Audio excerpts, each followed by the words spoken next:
It wasn't just a dream. It was a labyrinth of consciousness from which there was no waking up. I stood in the middle of a vast desert, where every step I took left marks on the cracked ground. A blood-red moon hung over the horizon, and the shadows from my body stretched into infinity. Ahead of me, a building emerged. It was both familiar and surreal. The facade of the house was woven from my childhood memories, windows with cracks seeping forgotten voices, doors that once opened for friends and family I hadn't seen in years.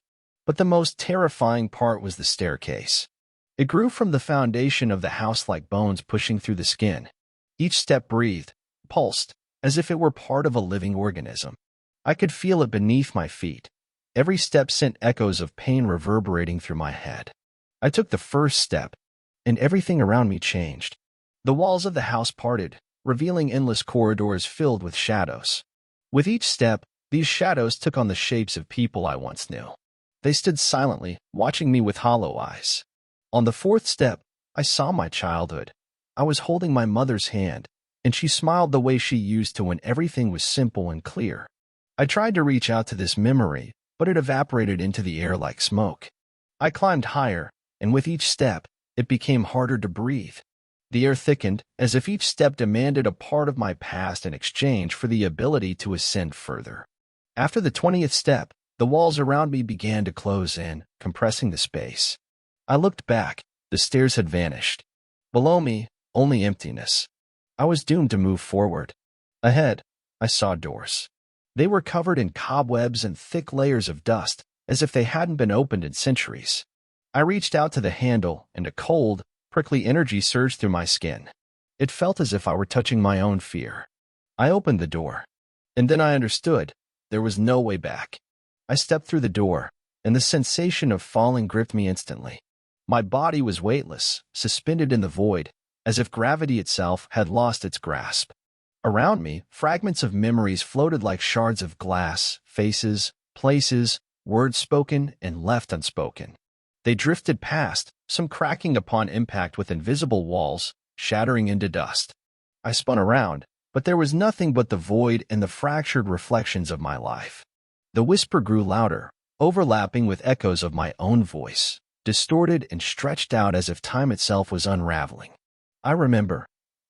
I whispered back, though I wasn't sure what I was responding to. Beneath me, the ground began to materialize, wooden planks, aged and creaking under invisible weight. My feet found solidness, and the world reformed around me. I was in a hallway, dimly lit by flickering light bulbs that hung from threads like suspended spiders. The walls were adorned with photographs, each one capturing a moment I had long buried. Faces smiled back at me, unknowing of the storms that would come. I walked forward, each step eliciting a groan from the floorboards. The air smelled of old books and dust, heavy with nostalgia and regret. I reached out to touch one of the frames. It was cold, unyielding. A family portrait, my parents, my brother, and me.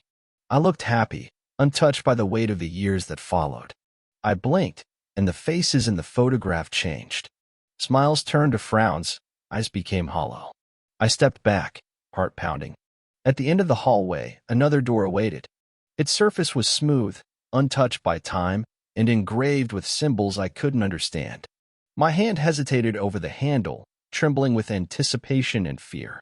I closed my eyes, inhaled deeply, and turned the knob. Darkness swallowed me whole. I stumbled forward, grasping for anything to hold on to. The air was thick, suffocating, like the walls were pressing in.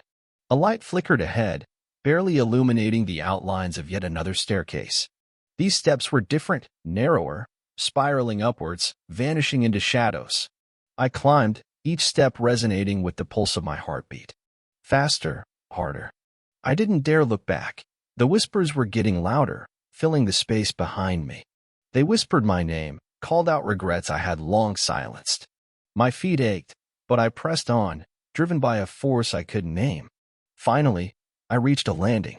A mirror stood before me, covered in dust and spider webs. I wiped it clean with my hand, and what I saw stole the breath from my lungs.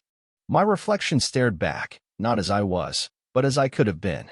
Older, wearier, eyes burdened with knowledge and sorrow. I reached out to touch the glass, and my reflection moved with me, mimicking my every action. "There's still time," it whispered, voice cracking with desperation. Before I could respond, the mirror shattered, and the floor beneath me collapsed, pulling me back into the abyss. I fell, and I kept falling. When I finally hit the ground, the impact was soft, like landing on a field of ash.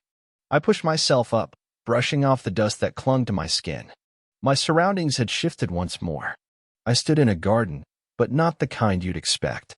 The trees were twisted, their branches spiraling towards the sky like gnarled hands reaching for something unattainable. Their leaves shimmered with colors that bled into one another, emerald melting into crimson, sapphire into gold. Stone pathways snaked through the garden, each one lined with statues frozen in mid-motion, faces twisted in agony or frozen in despair. Some covered their eyes, others reached out as if begging for release. I felt their whispers in the wind, murmuring secrets I couldn't understand. At the heart of the garden stood a fountain, its water dark and still. I approached it, peering into its depths. My reflection wavered, and for a moment, I saw not myself, but those I had lost. Their faces stared back at me from beneath the surface, eyes wide and unblinking. "You cannot leave," their voices chorused, rippling across the water's surface. I stumbled back, heart pounding.